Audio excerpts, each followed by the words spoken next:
আসসালামু আলাইকুম। আজকে আমি আপনাদের তৈরি করে দেখাবো ঘরে থাকা সাধারণ কিছু মশলা দিয়ে ফ্রাইড চিকেন। আশা করছি আপনাদের ভালো লাগবে। তাহলে চলুন দেখে নেওয়া যাক কিভাবে মজাদার ফ্রাইড চিকেন তৈরি করতে হয়। বিসমিল্লাহ। মাংস ধুয়ে পরিষ্কার করে পানি ঝরিয়ে রেখেছি। প্রথমে আদা বাটা 1 টেবিল চামচ, রসুন বাটা 1 টেবিল চামচ দিয়ে দিলাম।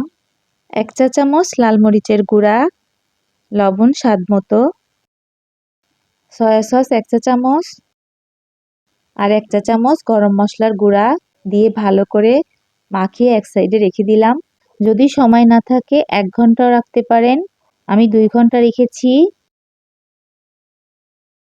এখানে একটা পাত্রের মধ্যে আমি মেজারমেন্ট কাপের 2 কাপ ময়দা নিয়েছি।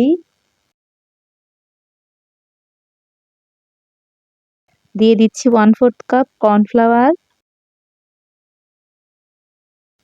লাল মরিচের গুঁড়া 1 চা চামচ, লবণ স্বাদ মতো। সব উপকরণ আমি এখন মিক্সড করে নেব।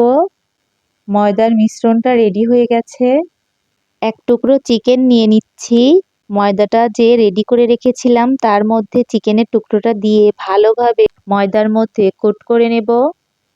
এখানে একটা পাত্রে আমি বেশ কিছুটা নর্মাল তাপমাত্রার পানি নিয়ে নিয়েছি।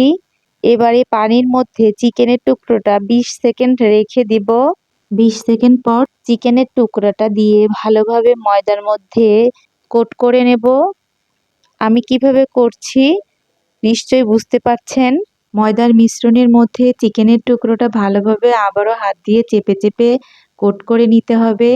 কোট করে নেওয়া হয়ে গেলে এক্সট্রা ময়দা ঝেড়ে ফেলে দিতে হবে। চিকেনগুলো রেডি হয়ে গেছে, এখন আমি তেলে ভেজে নেব। একটা ফ্রাই প্যানে আমি তেল নিয়েছি, তেল গরম করে নিয়েছি, চিকেনের টুকরোগুলো দিয়ে দিলাম। চুলাটাকে মাঝারি আঁচে একটু কম করে দিয়েছি। মিডিয়াম টু লো আঁচে আমি ভেজে নেব।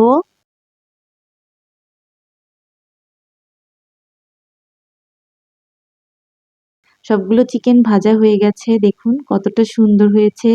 দেখতে সুন্দর হয়েছে, খেতেও খুবই সুস্বাদু হয়েছে।